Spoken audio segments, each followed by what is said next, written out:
Hello everyone, welcome to Genya platform. Today we learn about heat and measurement.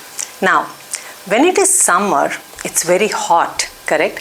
So we want to wear light cotton clothes so that we don't feel the heat trapped inside the body, correct?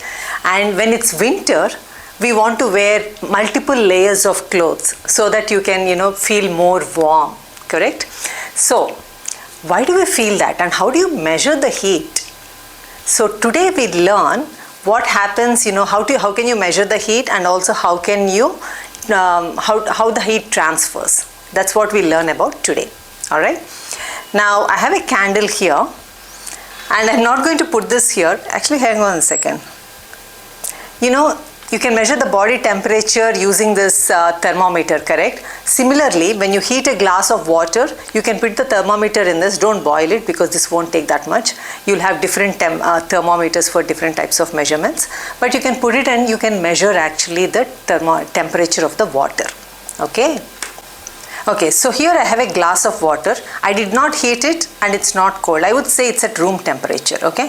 So what I'll do is, I'll put this in here for some time and see what the temperature is. Let's wait for a few minutes, or few seconds and see what is the temperature of this water. Let's see.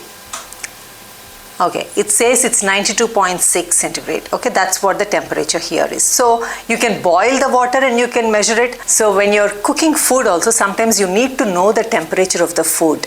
Sometimes, when you're roasting the vegetables or something, you have to understand, okay, this has to be at so-and-so temperature. Or you're baking a cake, you have to start at 450 degrees. So you have to measure the temperature as well. But today we are not doing that part, but we measured the temperature of water. And I want to show you the transfer of heat. See, I have a candle here, okay? I'm not going to get too close, but if I put them close enough, I can feel the heat on my palms, okay? Yes, I don't want to burn my hands, so I'm taking them away, but I can feel the heat. And I can do one more thing. Okay. Ooh.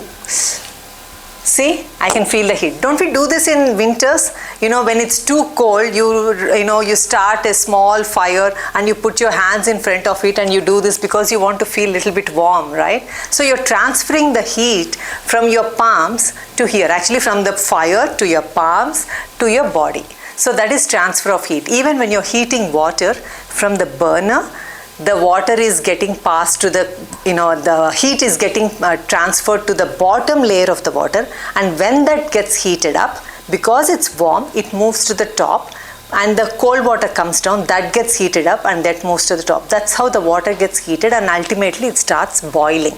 Okay, so that is what happens when you actually heat the water. There is a transfer of heat happening.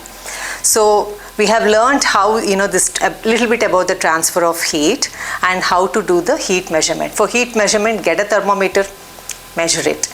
And if you want transfer of heat, try different examples. Something else, when it's hot, you wear light white clothes, correct? Because white, it doesn't absorb heat. So your body stays, it doesn't get heated up. But if you wear black clothes, black absorbs more heat. You will feel really hot if you're wearing black clothes in summer. So, it's nice and, good to understand what the heat does to your body and how do you measure it, etc.